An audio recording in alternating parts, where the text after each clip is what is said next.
Another guy I didn't get a picture of, his name was Steve Reed. And he's standing next to me as I'm snapping this picture, and he says, that Honda? That's my motor. And I thought, okay, so it's a motor out of your bike. No, no, he was the guy at Honda Racing who designed that engine. So we get back on our bikes and we continue on. And Robert, riding this pre-production Indian, has named it Elnora, which was Cannon Ball Baker's wife's name. And so we're riding along, and he snapped a bunch of pictures of me as I was underway. So the next stop was a place called Greenville, Illinois. And what made Greenville, Illinois special on this route was that as Cannon Ball Baker made his way across the nation, the way that he substantiated his time was to have his book stamped, his logbook, at each post office. So he'd run into the post office, get it stamped with the time and date, and that was then official. Of all the post offices that he visited, Greenville was the only one still standing. And as the story was told to me, when Cannon Ball Baker came through 100 years ago, it was a very, very large event that Greenville still remembers to this day. So Don was saying, well, there's going to be a reception and a guided tour through the city. I had no idea what to expect. So we come to the outside of the little town, and there's a staging area, and the next thing you know, we're riding through the town being escorted by the police and fire department, and people are out in the lawns of their houses waving at us as we go by, as if we were in some kind of parade. And people kept coming out. I mean, there were hundreds of people. We get to the center of town, and I'm dismounting my bike, and people walking up asking me for my autograph. And I thought to myself, I was going to say, it was an elderly gentleman. I was going to say, no, I'm nobody. I'm just an ordinary rider that they met along the way. Go get his autograph. But they wanted autographs from every rider in the trip. So it's like, okay, sure. I guess I'm an official member of the ride. So I signed it. And they wanted a picture of me with my bike. And then they showed me that around the time that Cannonball came through, I think this was his grandmother who was in that sidecar. So the mayor of the town comes out, and there's this big, videotaped reception where he hands him a proclamation and the keys to the town. We have this this nice dinner, and unfortunately I've got all kinds of dietary restrictions. Another thing I was really concerned about. There's a lot of stuff I can't eat. And there was absolutely nothing at this dinner I could eat. So I sat there politely waiting for a little while, and then went into town to go find a diner or someplace that I could get something to eat so I wouldn't starve. As I walked through the town, there was this car show, which apparently happens on a regular basis, as if it was something out of the 1970s. And I'm walking along, and I got this shirt on. And people just randomly walking up to me, talking to me, asking me about the ride. Everybody I encountered knew about this ride. I found the diner, I had dinner, I went back to the hotel. So the next morning, I think it was Ken was saying that the breakfast at the hotel really didn't amount to much. So let's go grab something to eat at a diner somewhere. And I happened to mention, I think there's a diner in town. Robert, the PR manager for Indian Motorcycle, walks up to me and says, well, we'll just follow you. Don't screw up. Okay, but I didn't remember exactly where the diner was. And so as I get on the bike, he says, and I'm going to be counting the number of wrong turns. No pressure. We get into town, and I find it just fine.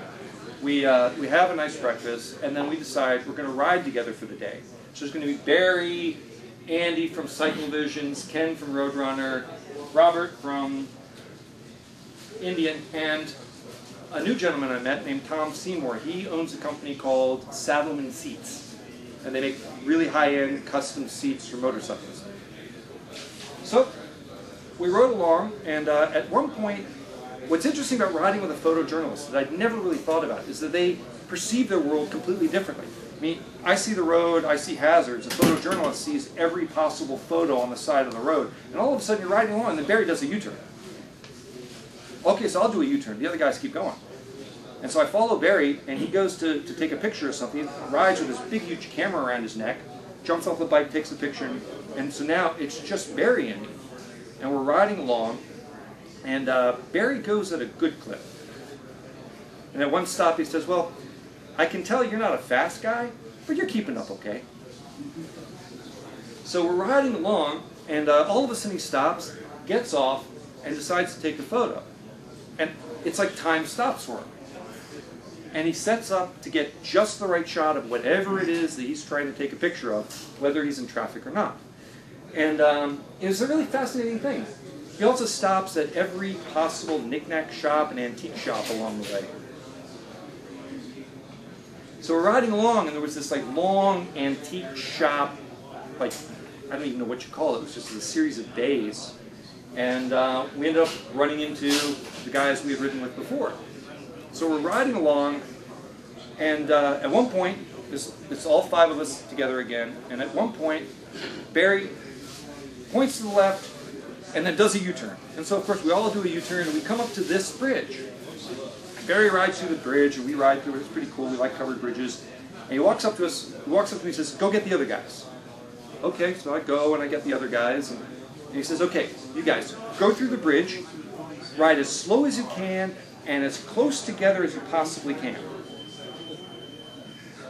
I didn't know that they had any faith that I could ride, especially not slow, but okay, so we're all in tight formation, we're kind of crawling through the bridge, and Barry's sitting in the middle of the street on the far side, taking this picture. Which is now on cycleworld.com, and they tell me it's going to be in the magazine. So, a certain blue oil burner right in the middle.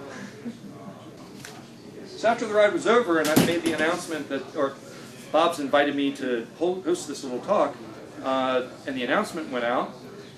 A guy by the name of Jack Broomall, who was on the ride, said to me, well, Yermo, please let them know that yours was not the only Bob's BMW bike on this ride. I bought this one in 2008 from Bob's. So we head to Indianapolis, and we're riding towards Indianapolis, and we're on a section of highway.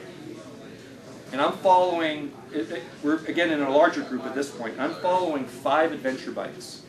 And we're in standard staggered formation, and then there's this wonderful, beautiful, long 25-mile-an-hour off-ramp. It goes 360 degrees. And we all merge into the off-ramp lane, and then all of a sudden, everybody lines up on exactly the same line, so that I can only see the bike right in front of me. And I had ridden across country with my friend John St. John. And it was always, John, you got to roll on the throttle when you go around a corner. You can't just stay at a constant position because you'll fall to the inside.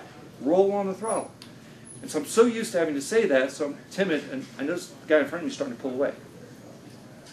I'm like, oh, cool. So I start rolling on. And I can only see the guy right in front of me. He gets right to the outside of the turn point, and all of a sudden the bike falls over. And the next one, and the next one. It's like a MotoGP event. All of a sudden, they're all falling over, and they're spreading out. And I'm watching the lead guy as I'm leaning the bike over, and they're just accelerating through the corner. What a blast. So I'm coming around the corner, going at a good clip, not close to anybody. There's no drama. It's not hooliganism. It's just really competent, wonderful riding around this corner. So we roll up to the hotel, and I'm taking my helmet off, and the sweeps rider beelines it for me, says, I want to talk to you. I'm like, what did I do? Oh, shit, I must have done something wrong in that offering. Maybe I went too fast. He says, man, I was right behind you. You sit so tall on that bike and you throw that thing over so far. Man, I love watching you ride. What just happened? So we get to the hotel, and Ken Freund of Roadrunner magazine says, Yerma, maybe we could split a room, because it's really expensive here. I don't want to impose on Nancy with the reservations, but if it's okay with her, then maybe we can split a room. And so I ended up spending the evening with Ken, listening to stories of just unbelievable adventures of crazy injuries, recovery from them, travel around the planet. He's ridden his motorcycle on every continent and belongs to this thing called the Adventurers Club. They do all kinds of crazy, hardcore, extreme adventuring. And I remember a story he told me. He fell off a cliff one day and hit his face on a rock, which apparently tore his nose off. And all kinds of injuries, hit the ground. He's 9 days walk from the nearest hospital. And he says to me, yeah, the nose was up here, and I had a piece of bone in my eye, and you know, it's not looking good. And then I started coughing up blood. At that point, I started getting concerned. And I just looked at him and said, okay, let me get this straight. You fell off a 30-foot cliff, you hit your face on a rock, you tore your nose off, you have a piece of bone shrapnel in your eye, and then you started coughing up blood. And at that point is when you got concerned. You said, well, yeah, I'm an EMT. I knew that was serious. But it turned out it was just blood from my sinuses. I'm like, and I told him, man, I don't think I've met anyone that badass before. And he says, oh, no, I'm not a badass. I said, well, because a badass is somebody who brags. I said, no. A badass is somebody who tells a story like that and doesn't think it's any big deal. And that was the first time I saw the guy really smile. So you think about that. You think about that adversity of having something that devastating happen and then recover from it and keep going. I had early in my trip a little off. The first time I've ever hit pavement in all the years that I've been riding. I slid out on some gravel, I hit the pavement, I scratched up my gorgeous little bike, and I was still suffering the effects of that little off. I didn't even hurt myself. I can't imagine what it's like to go through that kind of trauma. And what's interesting is those kinds of stories repeated through the other riders. You talk to these guys who run the Daytona 200, especially in the early days, and you see the accidents that they go through. And they just brush themselves off and they get back on the bike, or they, you know, tear off casts because it's in the way. Just crazy. So what was interesting was I talked to Ken, and I don't know if I got the story right, but in his kind of current life, started when he was 48 years old. And he's adventuring around the world. That gave me pause. So when Don first allowed me to come on the ride, he said, well, you cannot attend the special event in Indianapolis. It's booked to the capacity, there's no room, you can't go. So I'll just take that charge off of the money that I'm going to have you pay. And maybe you can sit at the bar, you can go eat someplace else, but it's a fire code thing. I wish you could join us, but you can't. I'm sorry. So I'm down in the lobby, and Nancy says, well, why don't you just come with us, you can sit at the bar.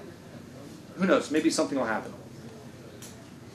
Yeah, I'm sorry, Irma, there's no room in the restaurant for you. You have to sit at the bar. There's no room at the bar. So I'm about to leave when somebody comes running out of the private room and says, Irma, we got you a seat. Turns out one of the other guys decided not to go to dinner that night, so I got to have his seat. And I sat there, swanky room, and if you ever go to this restaurant and they tell you to eat the shrimp cocktail, they are not your friend.